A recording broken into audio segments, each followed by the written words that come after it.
All right, while that's loading up, let me go to sign in here. And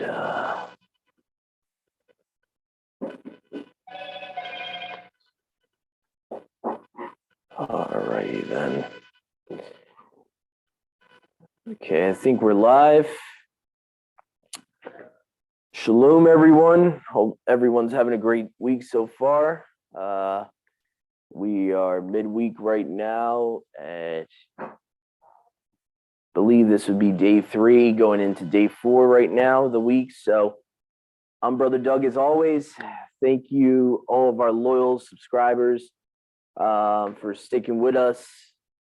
And I just want to again apologize for our study going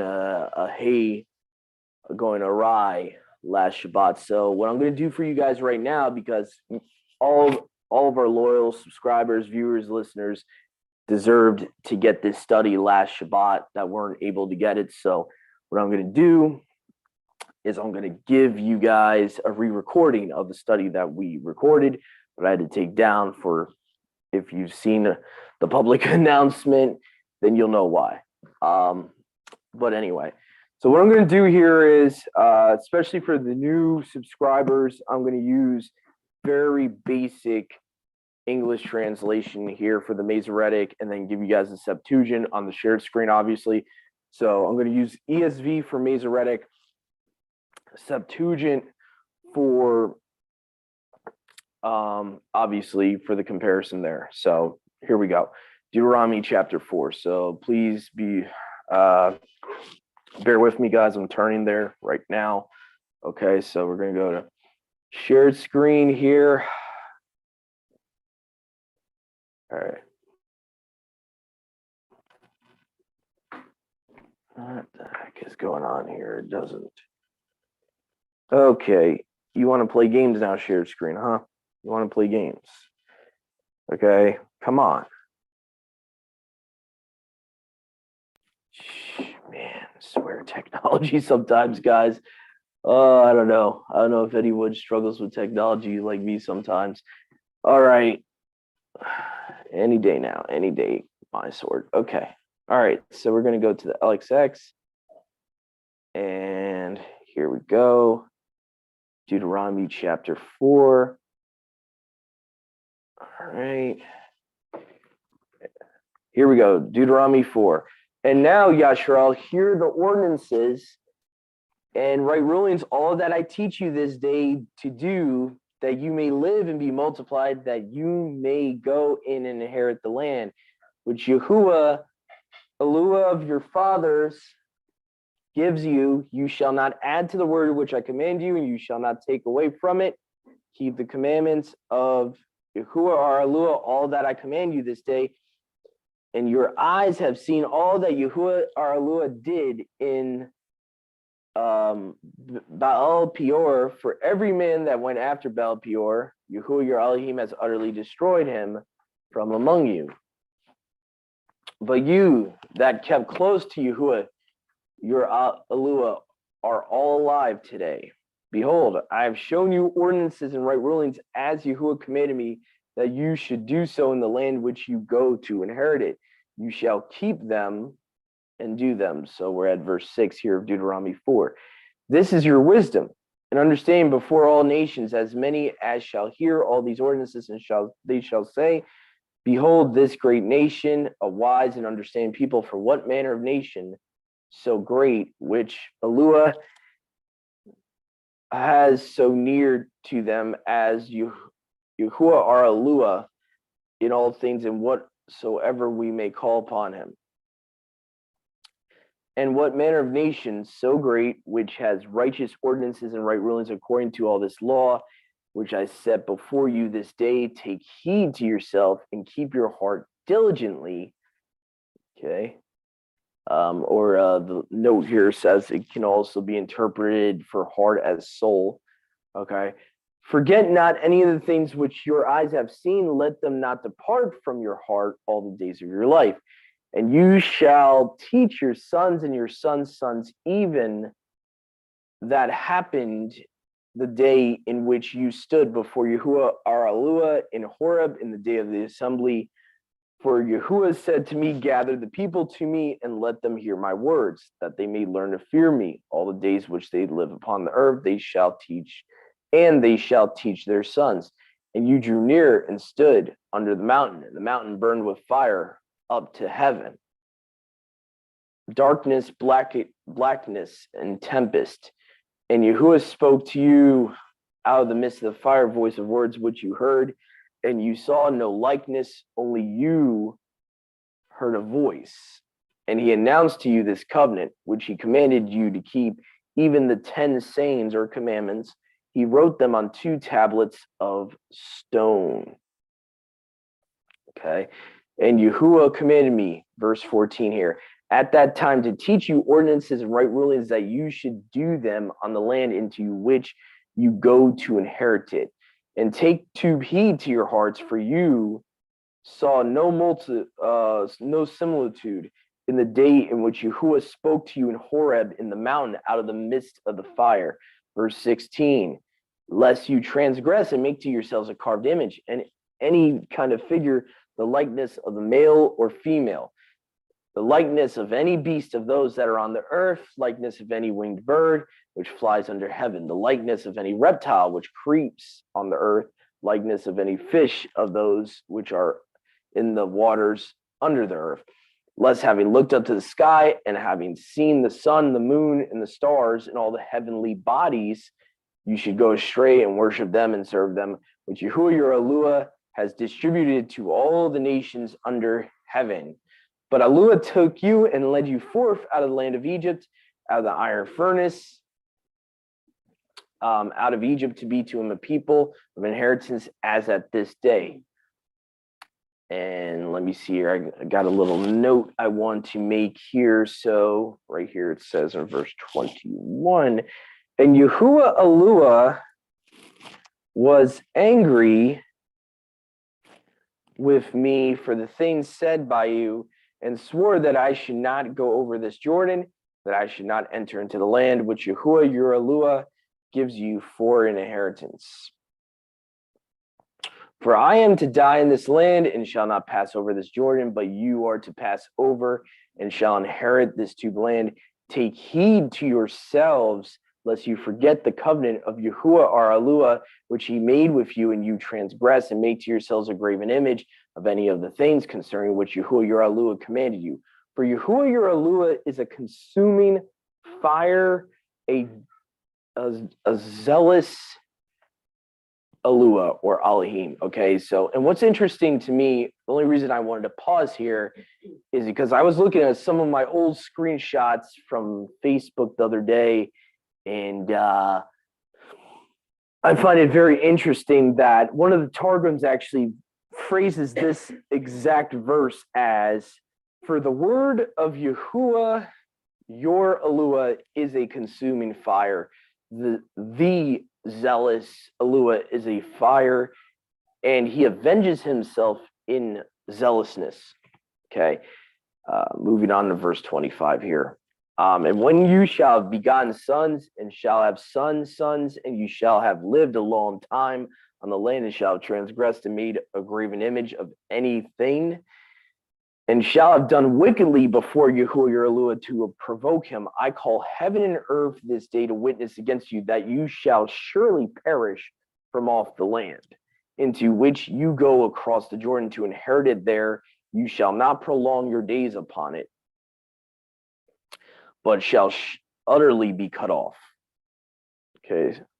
And Yahuwah shall scatter you among the nations, and you shall be left few in number among all the nations, among which Yahuwah shall bring you. And you shall serve other mighty ones there, works of men's hands, wood and stone, which can't see, nor can they hear, nor eat or smell.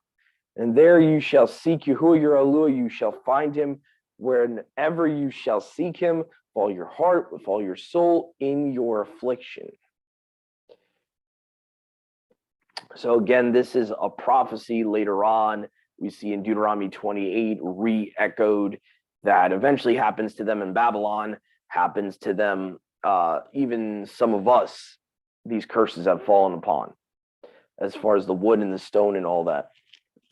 Because Yahuwah your Alua, a Alua of pity or mercy, he will not forsake you nor destroy you. He will not forget the covenant of your fathers, which Yahuwah swore to them. Now, fathers is loosely being used here as like a simile for ancestor. That's what it means there. It doesn't mean your direct biological father. Ask of the former days which were before you, from the day when Alua created man upon the earth, going back to Genesis 1, obviously, Genesis 1, 26, 27, okay? And at the end of heaven to the other end of heaven, if there has been anything like to this great event, if such thing has been heard. Sorry, guys, I got stupid notifications going off. I don't want that going off in the background there. All right, verse 33. If a nation has heard the voice of the living Alua speaking out of the midst of the fire, as you have heard and have lived. And obviously, we when we first recorded this, we talked about this in extent, but oh, geez. Yeah, might as well put that on do not disturb mode at that point. All right, so we talked about this briefly, guys, on the Shabbat. When I had the whole group with me, we were talking about, okay, so this is literally saying the person who is in the burning bush in Exodus 3, right? That person is the living Elohim. That's what it's clearly saying.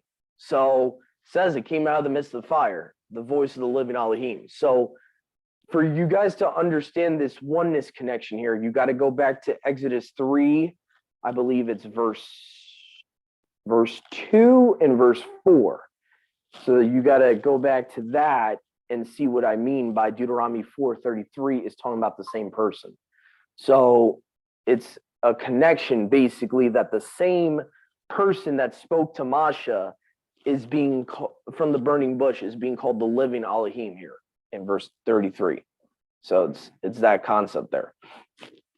Okay. And so it's very important that we put line upon line, precept upon precept, and all that. So anyway, if Alua has essayed to go and take himself a nation out of the midst of another nation with trials, signs, and wonders, and with war, and with a mighty hand, and with a high arm, and with great signs, according to all the things which Yahuwah our Alua did in Egypt in your sight. Now, obviously, we talked about this like so many times. High arm, mighty hand, that's Yahusha being referenced there in verse 34, clearly. Okay, so that you should know that Yahuwah your Alua, he is Alua, and there's none beside him. Okay, and it says here, his voice was made audible from heaven to instruct you. And show you upon the earth his great fire. You heard his words out of the midst of fire. So what I want to look at real quick at that verse. What's interesting again is the Targum here in verse 36 doesn't just say his voice. It says he made you hear the voice of his word from heaven. So again, those ancient sages would have understood that the voice, his voice, is the same voice of the word of Yahuwah. So that's the reason I brought that up. They would understand it as that. Same person, same voice, okay? Because he loved your fathers, he also chose you, their seed after them, and he brought you himself with his great strength out of Egypt. So obviously he's talking about Yahuwah is the one that brought them out of Egypt.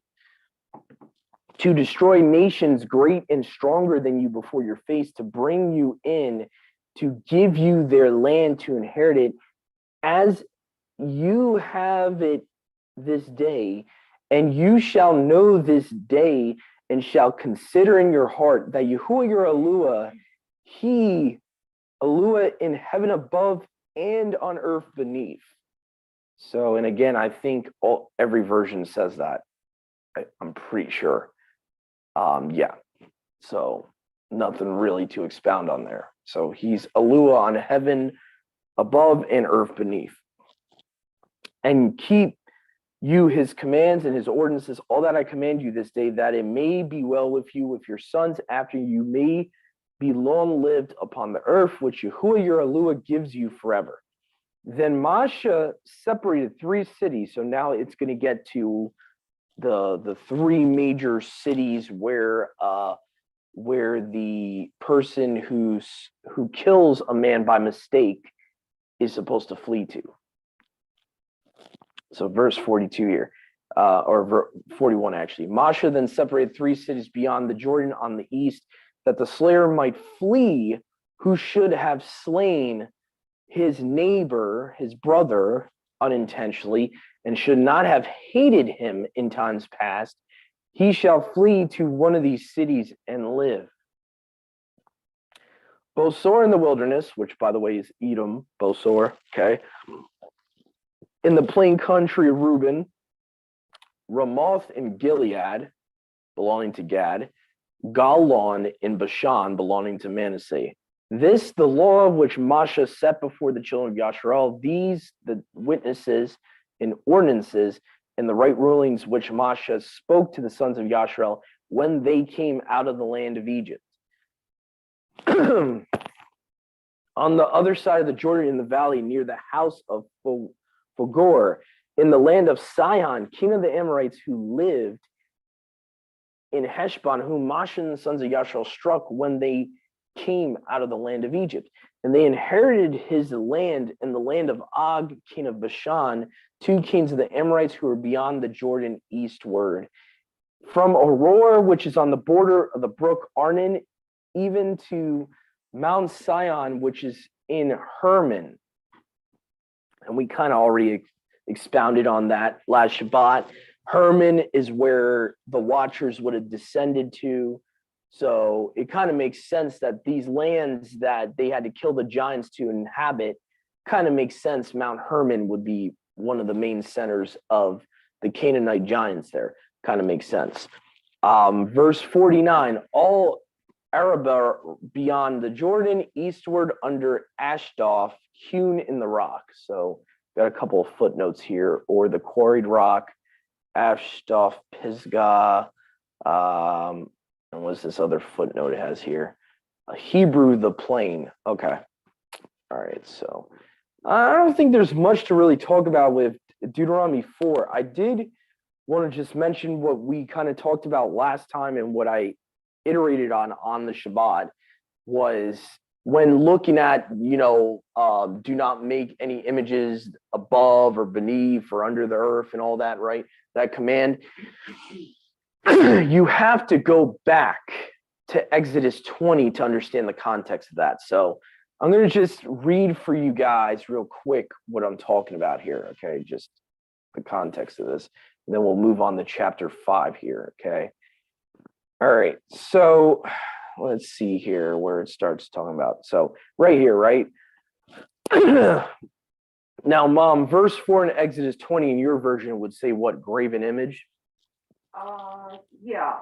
So, yeah, this is interesting because the Septuagint calls it an idol. So again, what we got to understand is what type of statues is Yahuwah commanding for us not to make? So this is important to understand. It says, you shall not make for yourself an idol, nor likeness of anything. Whatever things are in the heaven above, whatever are in the earth beneath, and whatever in the waters under the earth. So when Deuteronomy 4, what we just read about the under the earth, on the earth, and heavens above, what's part of the context? Do not make an idol. Right. We can't take that out of the context. Because I see people out there, oh, I'm going to make a paint. I can't have paintings. I can't have pictures. Context. It's talking about idols. It's not saying you can't paint a picture or draw. Okay, there's a context that you need to understand. So again, Deuteronomy, I think all of us would agree here, which comes first, Exodus or Deuteronomy? Exodus, right? So Deuteronomy 4 has to rely on the context of Exodus 20 verse 4, okay? And I have a couple other cross references. Leviticus 26:1 where it talks about you shall not make to yourselves gods made with hands, okay, not just a statue, okay. It says gods made with hands, a graven image, an idol. It's talking about idolatry, guys. Okay, let the sea be moved and the fullness of the world and they that dwell in it. So I guess they figured to put that as a cross reference as well, showing that Yahuwah is the only one that made everything. So anyway, so hopefully you guys, hopefully now it's starting to register the context of that in Deuteronomy 4. So anyway, we're now going to go to chapter 5. All right. And okay, here. All right, let me see here. So Deuteronomy 5, and I think I'm going to have my mom read this one while I get a cup of coffee. Make sure this speaker view is changed because that microphone won't allow you to come through. All right. Yep, you're fine. Go ahead. Okay, chapter 5.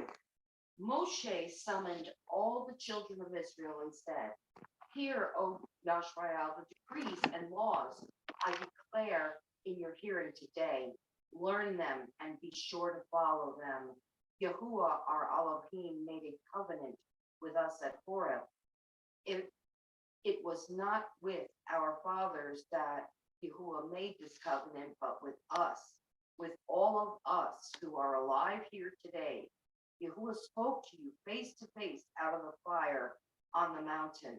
At that time, I stood between Yahuwah and you to declare to you the word of Yahuwah, because you were afraid of the fire and did not go up the mountain.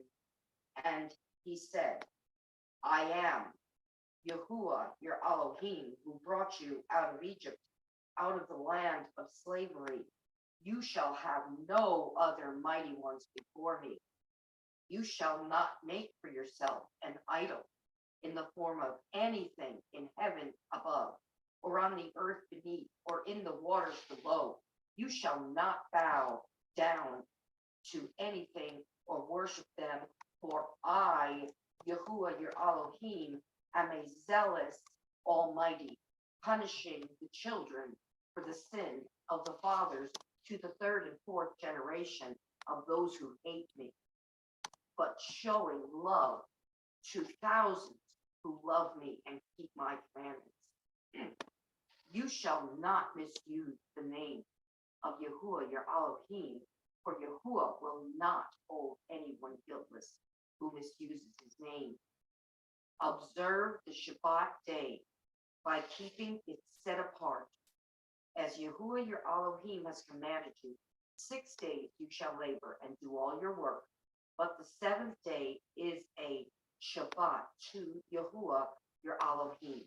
On it you shall not do any work, neither you nor your son or daughter, nor your manservant or maidservant, nor your ox, your donkey, or any of your animals, nor the alien within your gates, so that your manservant and maidservant may rest as you do.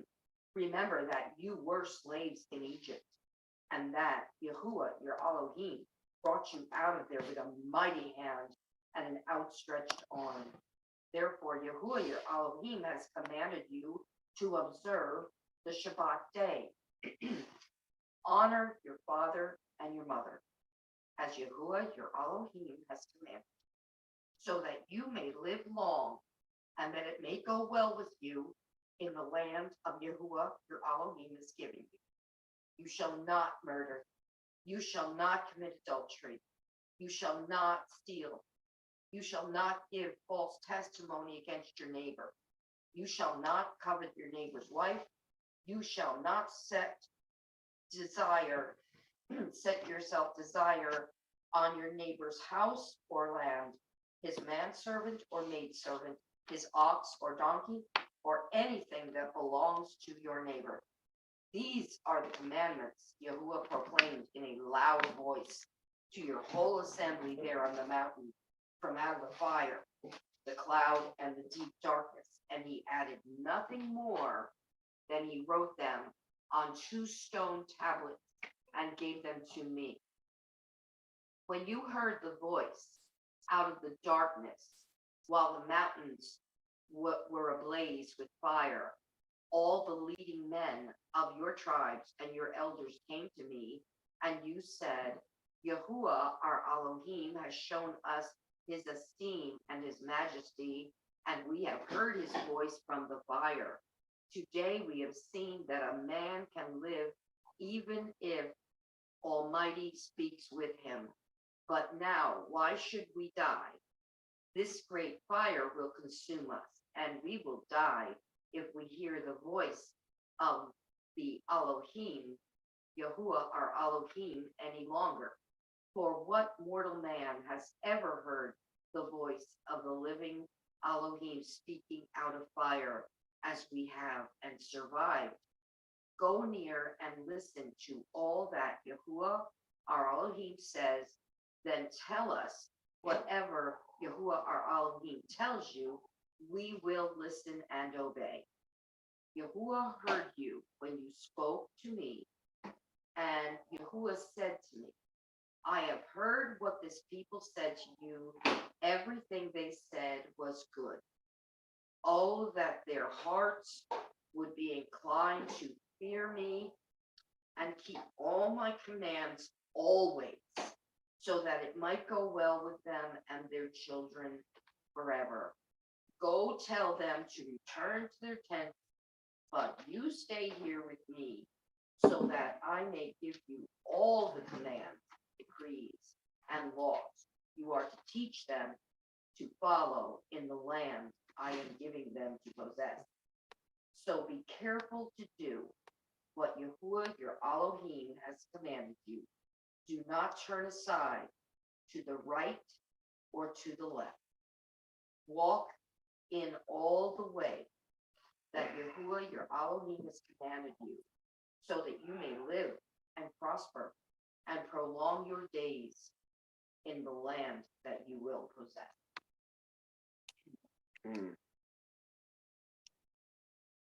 Yeah. So now this chapter seems to not just focus on the idolatry commandment, it seems to more branch out to Exodus 20. This is kind of like a retelling of the tablets of stone story. So you have Moshe reiterating to them what Yahuwah gave him at Mount Horeb and what he gave him at Mount Sinai. So you have, do not take Yahuwah's name in vain, which is probably one of the most misunderstood commandments in history. People will say, "Oh, don't take the name Jesus in vain or God in vain or oh my G." That's not taking his name in vain. I'm sorry, it's not respectful either, but it's not taking his name in vain. Quite frankly, for multiple reasons. His name is not God. His name's not Jesus. So, as far as that interpretation goes, you can throw that out. If you actually look at the Hebrew and of this, and I'm pretty sure it'd be the same in the Greek, but let's just look at the Hebrew word for vain, okay? I talked about this last Shabbat here, sha'u, I guess that's how you would pronounce it, sha'u, which means emptiness, vanity, emptiness. Bring his name to emptiness or worthlessness, okay? When you promise something to Yahuwah and break a vow, you are making his reputation worthless. When you curse his name, you're making his name worthless.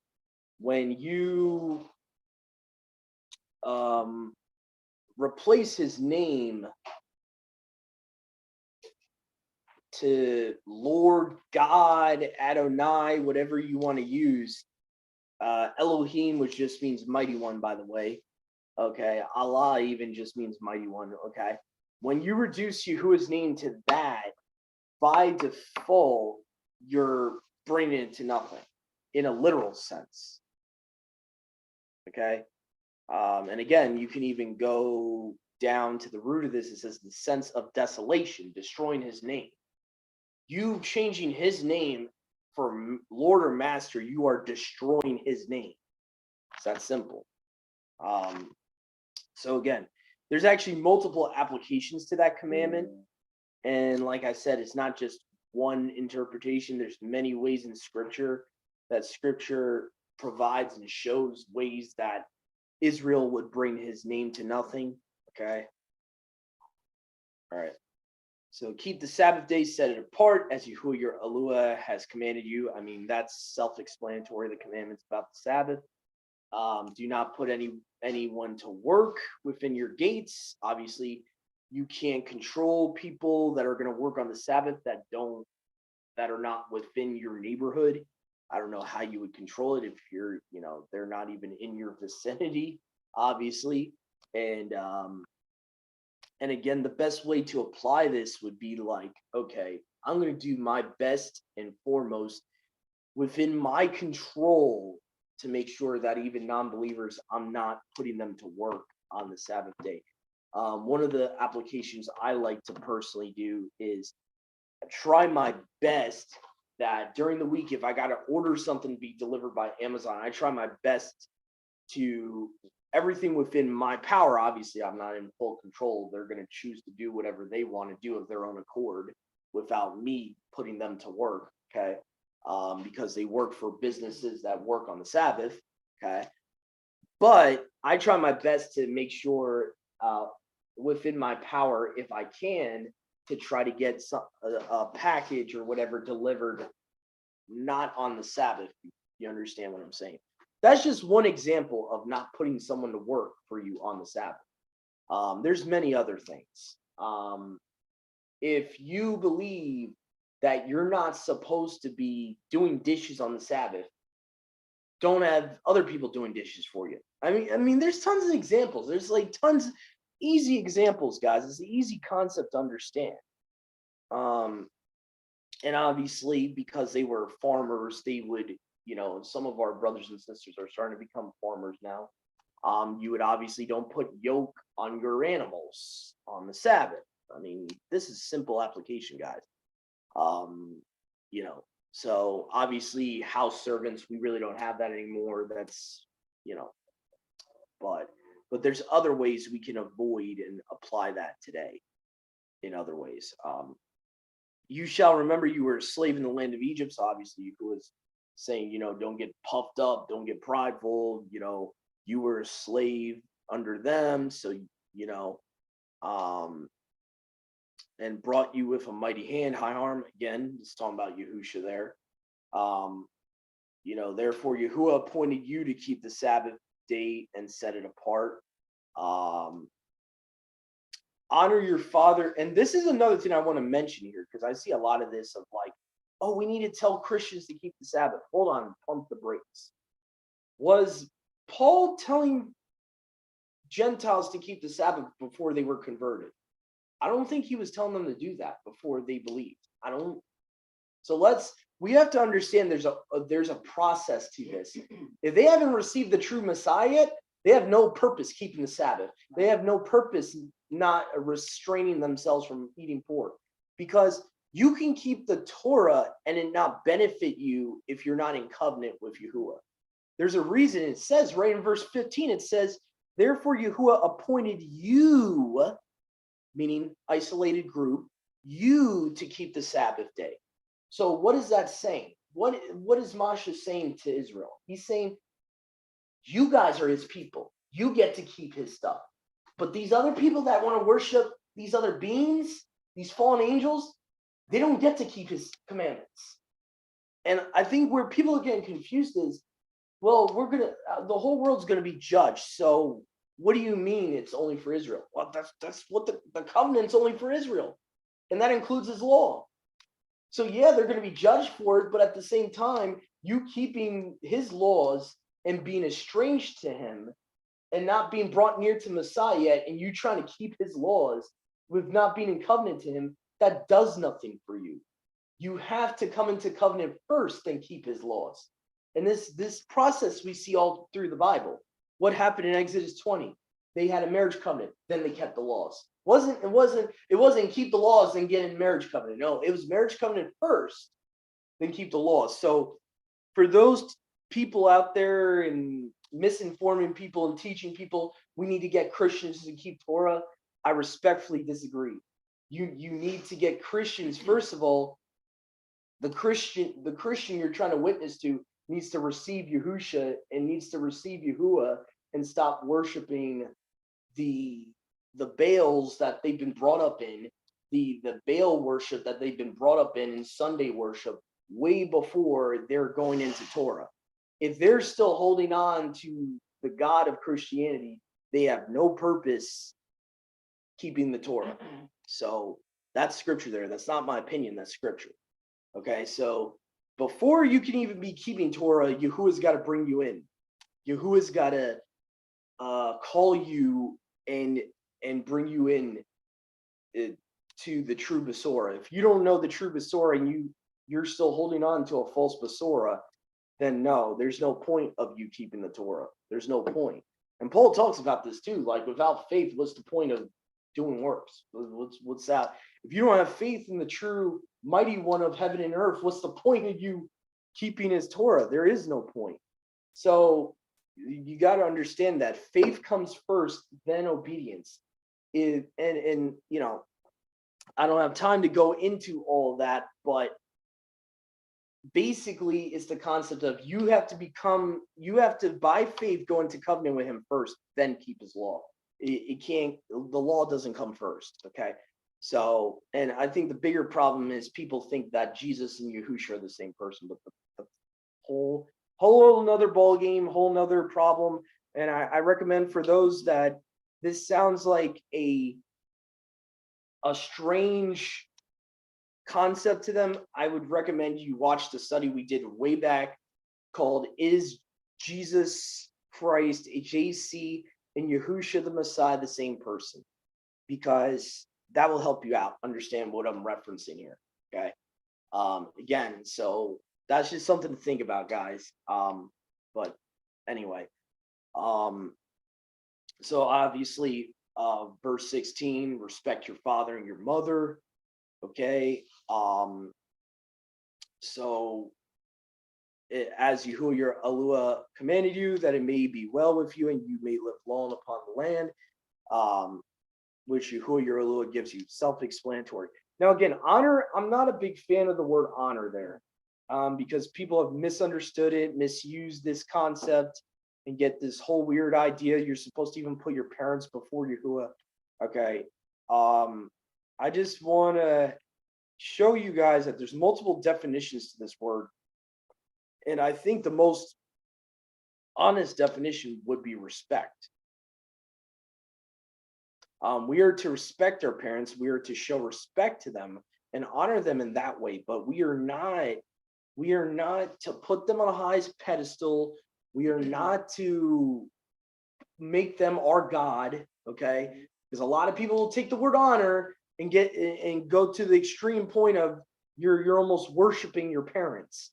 Okay, so we need to pump the brakes here and understand what that original Hebrew word meant in that context. It meant respecting them. It meant doing what they told you to do, as long as it doesn't go outside the boundaries of Scripture. Context. Okay. Verse 17, you do not commit murder, not kill, murder. Okay. And we already talked about that last Shabbat, why it can't be killed. Okay. Because he's not going to command them in one aspect, don't murder, and then tell them to murder people. You know, Yahuwah is not double-minded. He's not going to do that. So, again, all right. You shall not commit adultery.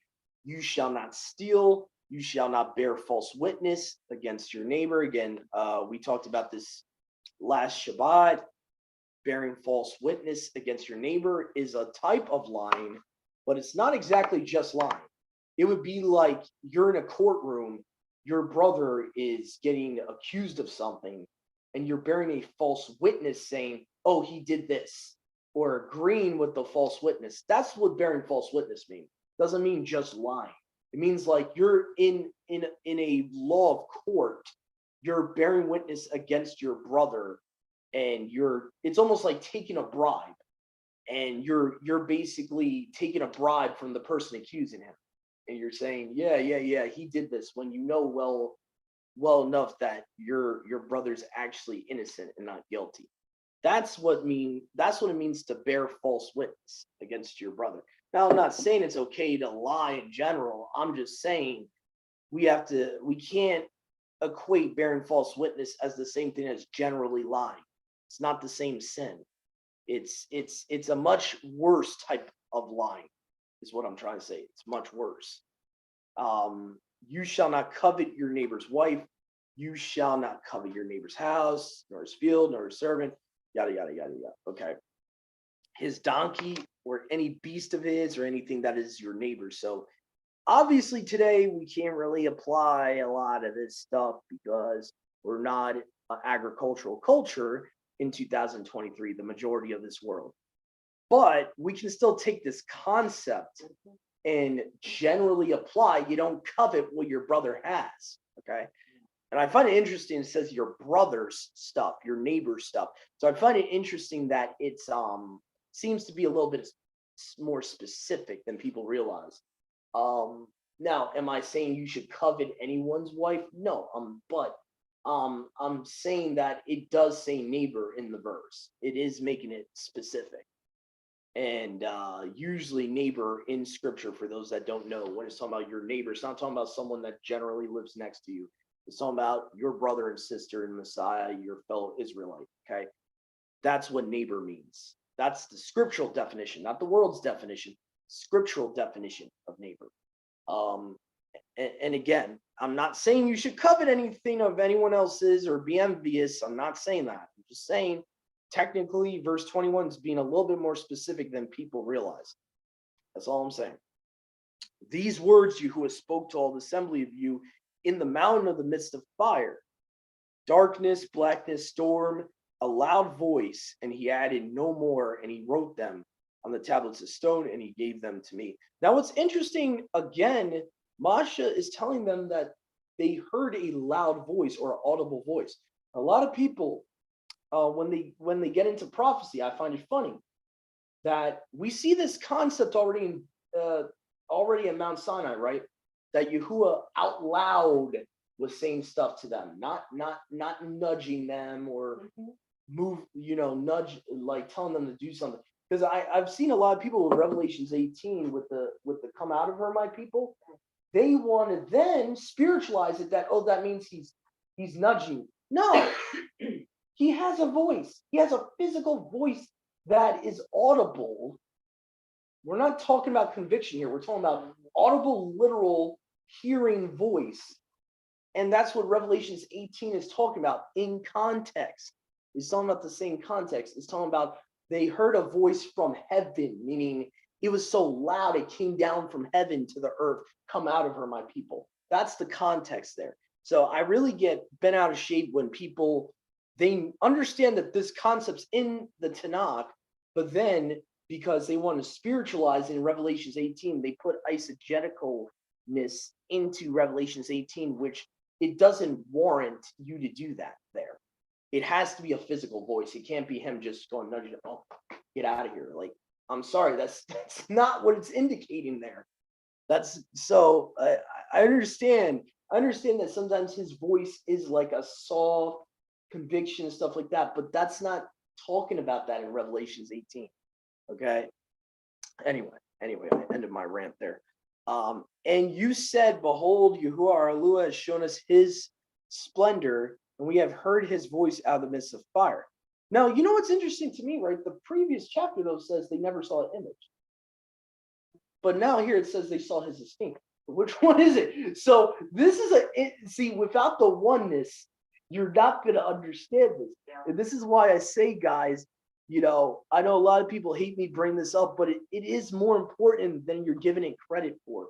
Because understanding that Yahusha is the image of Yahuwah himself that they see, that has been revealed to them, this splendor, this esteem of Yahuwah is Yahusha himself. If you don't understand this scripture, you're going to think scripture's contradicting themselves.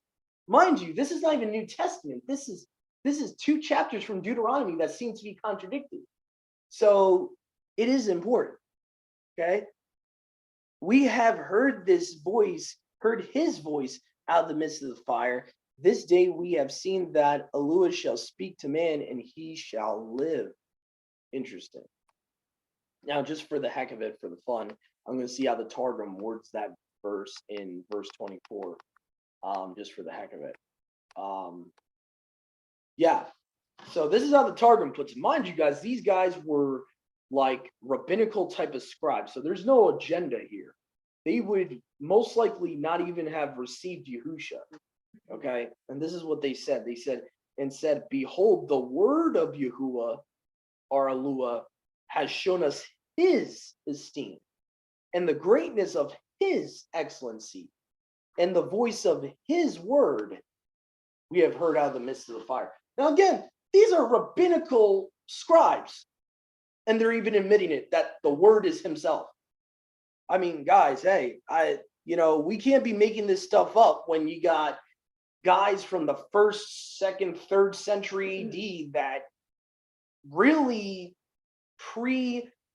pre-Christian interpretations of the Torah are telling us this.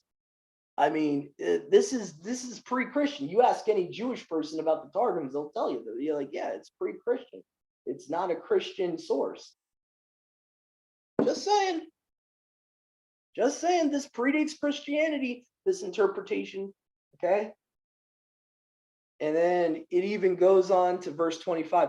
But now should we die, for this great fire will devour us. If we again hear the voice of the word of Yahuwah our Alua, we shall die. So again, it's referencing the word of Yahuwah our Alua. So their mighty one is the word of Yahuwah. Okay. That's what the Pseudo Jonathan Targum in Deuteronomy 5:25 says. And then it goes on to say in the next verse, for who of all the offspring of flesh has heard the voice of the word of the living Alua speaking out of the midst of fire, as we heard and shall live? So again, it's saying that the voice they heard was the voice of the word of Yahuwah. That's what it's saying there. Verse 27. Do you draw near and hear all that Yahuwah our Alua shall say, and you shall speak to us all things, whatever Yahuwah our Alua shall speak to you, and we will hear and do. And Yahuwah heard the voice of your words as you spoke to me. And Yahuwah said to me, I have heard the voice of the words of this people, even all the things that they have said to you. They well said all that they have spoken. Oh, that there were such a heart in them, that they should fear me and keep my commands always, that it may be well with them and with their sons forever. Go, say to them, return you to your houses. But stand you here with me, and I will tell you all the commands and the ordinances and the right rulings which you shall teach them. And let them do so in the land which I give them for inheritance. And you shall take heed to do as Yahuwah your Alua commanded you. You shall not turn aside to the right hand or to the left, according to all the way which Yahuwah your Alua commanded you to walk in it, that he may give you rest, that it may be well with you, and you may prolong your days on the land which you shall inherit. So the rest of this chapter is pretty much self-explanatory. This goes on to reiterate that they're going to be baruched if they keep the commandments, cursed if they don't. The prolonging of days again is a reoccurring theme and all that. So we're now at chapter 6 here. Okay, so it says, and these, the commands and ordinances and judgments, as many as Yahuwah our Alua gave commandment to teach you to do so in the land on which you enter to inherit it, that you may fear Yahuwah your Alua, keep you all his ordinances and his commands, which I command you today, you and your sons and your sons' sons, all the days of your life, that you may live many days.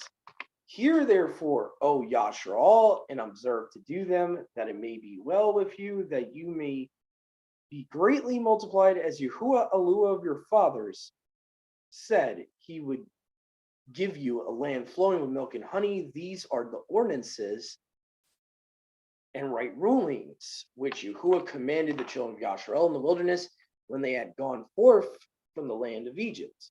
Okay, so it says here, O Yashrael, Yahuwah our Eluah is one Yahuwah. And, that says it all right there. Like I said, I don't need to reiterate myself about the oneness here. To me, that's perfectly clear what Masha is telling them. For some reason, they're a little confused, and that's why Masha is reaffirming to them, Yahuwah is physically one, okay? Not three, not two, okay? And you shall love Yahuwah your Eluah with all your mind, with all your soul, with all your strength. And these words, all that I command you this day shall be in your heart and in your soul. And you shall teach them to your children, and you shall speak of them, sitting in the house, walking by the way, and lying down and rising up. And you shall fasten them for a sign upon your hand, and it shall be immovable before your eyes. Now, interestingly enough, the Masoretic says between your eyes. And again, I'm not going to go hugely into this commentary because, quite frankly, you can kind of figure out what it means between your eyes, why they would change it to that. Today, Jewish people, they have this little stupid cube that they put right in their forehead. So the Masoretes, by doing this, they are trying to put their Talmudic, rabbinical interpretation of that command into the text, which is very dangerous. What the LXX says, it says before your eyes, meaning like, mind, like I'm seeing it before me, right? Like, what's that verse from Isaiah? Your walls are before me, not on me. Okay. So there is a difference. There is a distinction. So what I would tell people, the application of this has to be spiritual, because it says as, like, as. Okay. So does it mean literally a tattoo on my right hand? No. It means that, let me explain to you, in the Hebrew culture, I'm pretty sure my mom's heard this before from like Jim Staley and others. In the Hebrew culture, your right hand and your forehead spiritually represent your thoughts and your actions, right? What you put your hands to do, okay? So it's kind of simple concept there, but you have to understand it's allegory. Because a lot of people will connect this with like Revelations and the mark of the beast. I'm like, but it's a different context. And Revelations actually literally says in, okay? It's not the same language. It's not the same language. So we need to understand words mean things. Okay, in means in, as means as, like means like. Okay, not the same thing. Okay, so it's very important, guys. I'm not trying to be hard on you, but it's very important, guys. Every word in a verse means something. Okay. Anyway. Verse 10, and it shall come to pass when Yahuwah your Eluah shall have brought you into the land which he swore to your fathers, to Abraham, Isaac, and to Jacob, to give you great and beautiful cities which you did not build. Verse 11, houses full of two things which you did not fill, wells dug in the rock which you did not dig, vineyards and olive yards which you did not plant. Then having eaten and been filled, beware lest you forget Yahuwah your Eluah that brought you forth out of the land of Egypt, out of the house of bondage. You shall fear Yahuwah your Eluah, him only shall you serve, and you shall cleave to him, and by his name you shall swear. Now again, swear, people misunderstand this concept. Swearing is talking about swearing an oath, not profanity. Okay, so when he says by his name you shall swear, it means like if I swear an oath or a vow to my mom, I have to say, hypothetically speaking, I'm not doing a vow right now, but just to give the audience applicable how to do this, I would promise something to my mom, then I would end it by as Yahuwah lives, or maybe even start it before I even say anything, as Yahuwah lives on blah blah blah blah blah blah. So that's how you apply that. Anyway, because I know people are gonna be like, oh look, swear. He says we're to swear. No. You got to understand the world, guys, has been misusing words. They turn the word swear into something else. Profanity and swearing are not the same thing. The world has taught us that, but it's incorrect. Swearing means you're taking an oath. When you use profanity, you're using profanity. Swearing is actually allowed in the Torah because all swearing is you're making a promise or a vow. That's all it is. That's what the word swearing means. Okay.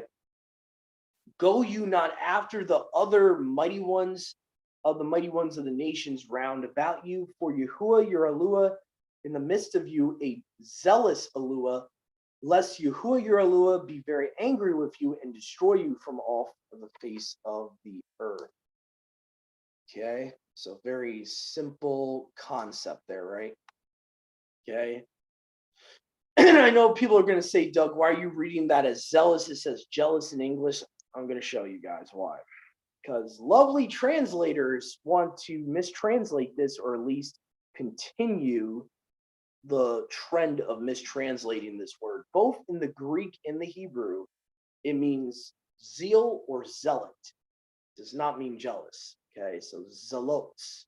Okay, G2207. So again, so anytime I see jealous when referring to Yahuwah, especially, you should definitely realize it's actually supposed to say he's a zealous, mighty one. Okay. You shall not tempt Yahuwah your Eluah as you tempted him in the temptation. You shall by all means keep the commands of Yahuwah your Eluah, the testimonies, ordinances which he commanded you.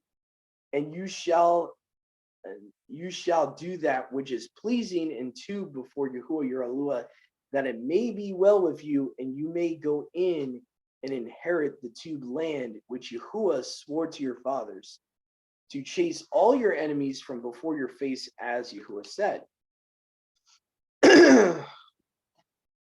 And it shall come to pass when your son shall ask you at a future time, saying, what are the witnesses and ordinances and right rulings which Yahuwah our Eluah has commanded us? Then shall you say to your son, we were slaves to Pharaoh in the land of Egypt, and Yahuwah brought us forth there with a mighty hand and with a high arm. So this is about the third or fourth time Yahusha has been like referenced here in our reading today as the mighty hand, the high arm. And Yahuwah worked signs and great and grievous wonders in Egypt on Pharaoh and on his house before us. And he brought us out to give us this land which he swore to give to our fathers. And Yahuwah charged us to observe all these ordinances, to fear Yahuwah our Eluah, that it may be well with us forever, that we may live as even today. Okay. And there shall be mercy to us if we take heed to keep all the commands before Yahuwah our Eluah as he has commanded us.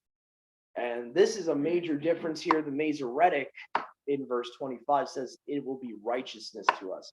Biggest problem with that is when you get to the New Testament, Paul makes it very clear, according to the wisdom given to him, we don't have any righteousness of ourselves. So how does keeping his commands give us our own righteousness? See, what you have to understand is with these Masoretic scribes, okay, they're like the Pharisees. They believe in a works-based, oh, because I do this and keep the Sabbath every Sabbath, I'm going to be saved.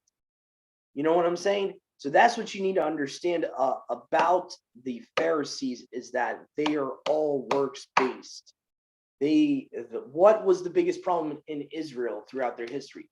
Faith, faith, faith. So you have to understand that why the Septuagint reads differently is because before that, the original version of that verse says that if you have faith in Yahuwah, and by faith there's fruit, works, he will give you mercy because of that. So what it's actually saying in the Septuagint, there's a prerequisite for his mercy. And I know that sounds foreign to us, but it's true. If you're not willing to want to obey him, you are not entitled to his mercy. That's what the LXX is saying here. If you don't have a desire to obey him, he doesn't have to forgive you. He has that right, okay? He has that right to hold back mercy, okay? That's the point that verse 25 is saying. And again, I know a lot of people, especially Christians watching, they're going to say, well, doesn't that sound like it's saying we're going to earn his mercy? No, we're not earning it. We're just doing what we're supposed to be doing. If we're in covenant with him, we're supposed to obey him. You know, a wife is to obey her husband. Doesn't mean when she obeys her husband, she's earning anything. You know, You know what I'm saying, Mom? When a wife submits to her husband, Yeah. it's not like she's earning anything. No. She's just doing what she's supposed to do.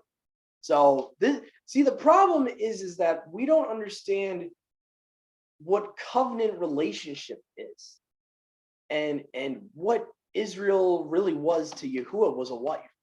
Okay, it's really as simple as that. It's really as simple as that. But anyway, so hopefully you guys are starting to understand that. But again, I know that's the major flaw. This is the idea of, well, we can't earn his mercy, so we shouldn't try to obey him. And first of all, you shouldn't be obeying him to earn his mercy, number one. So they're missing the point of obedience, number one. And number two, that doesn't nullify obedience to the Torah just because people are doing it for the wrong reason. Okay, it doesn't give you the right to go out and live as you please. So that, I'm sorry, theologically, that is found wanting. Theologically, that concept is incorrect. Okay. And when Yahuwah your Elohim shall bring you into the land into which you go to possess it, and shall remove great nations from before you, the Hittite, the Girgashite, the Amorite, the Canaanite, the Perizzite, the Hivite, the Jebusite, 7 nations numerous and stronger than you, and Yahuwah shall deliver them into your hands. So now this is talking about like all these giant tribes, guys, like the Nephilim seed line that somehow survived through Ham because of his disobedience and all that. So you have Ham uncovering Noah's nakedness. Canaan, his son, his whole line gets cursed. Okay. And Yahuwah your Elohim shall deliver them into your hands. Then you shall smite them. You shall utterly destroy them. You shall not make covenants with them. Neither shall you pity them. Neither shall you contract marriages with them. You shall not give your daughter to his son. Neither shall you take his daughter to your son. For he will draw away your son from me, and he will serve other mighty ones, and Yahuwah will be very angry with you and will soon utterly destroy you. But thus you shall do to them. You shall destroy their altars. You shall break down their pillars and cut down their groves, and shall burn with fire the graven images of their mighty ones. Excuse me, guys. For you are a Kadash people to Yahuwah your Elohim, and Yahuwah your Elohim chose you to be to him a peculiar people beyond all nations, that upon the face of the earth. It was not because you were more numerous than all nations that Yahuwah preferred you, and Yahuwah made choice of you, for you are fewer in number than all nations, because Yahuwah loved you, and as keeping oath which he swore to your ancestors or fathers, Yahuwah brought you out with a strong hand, and Yahuwah redeemed you from the house of bondage, out of the hand of Pharaoh, king of Egypt. So that kind of gives us an insight why Yahuwah did what he did, why he chose Israel. It has everything to do with Abraham, Isaac, and Jacob. Okay. You shall know, therefore, that Yahuwah your Elohim, he Elohim, a trustworthy Elohim, who keeps covenant and mercy for them that love him. Prerequisite, those that love him, and for those that keep his commandments to 1,000 generations. Again, mercy has a prerequisite. Okay. And again, it doesn't mean you're earning his mercy. It's just that he has a prerequisite for mercy. He's not going to show mercy to everyone. Okay. That's his prerogative. Okay. And who repays them that hate him to their face, to destroy them utterly, and will not be slack with them that hate him. He will repay them to their face. So those that hate Yahuwah, that are lawless, that love their sin, that don't care, he's going to repay them to their face. That's what it says there. You shall keep therefore the commands and ordinances and these right rulings which I command you this day to do. And it shall come to pass when you shall have heard these ordinances and shall have kept and done them, that Yahuwah your Elohim shall keep for you the covenant and the mercy which he swore to your fathers. and he will love you and barak you and multiply you, and will barak the offspring of your body, the fruit of your land, the grain, the wine, the oil, the herds of your oxen, and the flocks of your sheep on the land which Yahuwah swore to your fathers to give you. Verse 14 here, you shall be baruched beyond all nations. There shall not be among you an impotent or barren one, or among your cattle. Now, I just want to make a note here, because I know a lot of people will say, well, see, that's because it's because of their sins. There was women in scripture that were barren. That is not automatically the case. I understand where you could get that from verse 14, but if we look at the whole counsel of scripture, there was times where women were not in sin and that happened to them. So it can't be like all or the other, is what I'm trying to say. Okay, sometimes, yes, it's a curse, like it says here. Other times, Yahuwah, for whatever reason, holds their womb back for them to dedicate their children to him a lot of the times, okay? Anyway, verse 15, and Yahuwah your Elohim shall remove from you all sickness and none of the evil diseases of Egypt which you have seen, and all that you have known will he lay upon you, but he will lay them upon all that hate you. You shall eat all the spoils of the nations which Yahuwah your Elohim gives you. Your eye shall not spare them, you shall not serve their mighty ones, for this is an offense to you, or a stumbling block. But if you should say in your heart, this nation greater than I, how shall I be able to destroy them utterly? You shall not fear them. You shall surely remember all that Yahuwah your Elohim did to Pharaoh and to all the Egyptians, the great temptations which your eyes have seen, those signs and great wonders, the strong hand, the high arm, how Yahuwah your Elohim brought you forth. So Yahuwah your Elohim will do to all the nations whom you fear in their presence. And Yahuwah your Elohim shall send against them hornets until they that are left, they that are hidden from you, to be utterly destroyed. You shall not be wounded before them, because Yahuwah your Elohim in the midst of you, a great and powerful Elohim, and Yahuwah your Elohim shall consume these nations before you. By little and little, you shall not be able to consume them speedily, lest the land become a desert, and the wild beasts of the field be multiplied against you. And Yahuwah your Elohim shall deliver them into your hands. You shall destroy them with a great destruction, until you shall have utterly destroyed them. And in my opinion, there in verse 22, you kind of see that something has changed. Now Yahuwah has concern for humans because of these beasts of the field. Now, back in Adam's time, why would it be an issue? You know, the animals were submitted to him. But it seems since the flood, post-flood and all that, it seems like the animals almost have enmity against us, and it's almost like Yahuwah is like protecting them by not utterly wiping out these giants all at once. So, because then he says the beasts of the field will be multiplied against you.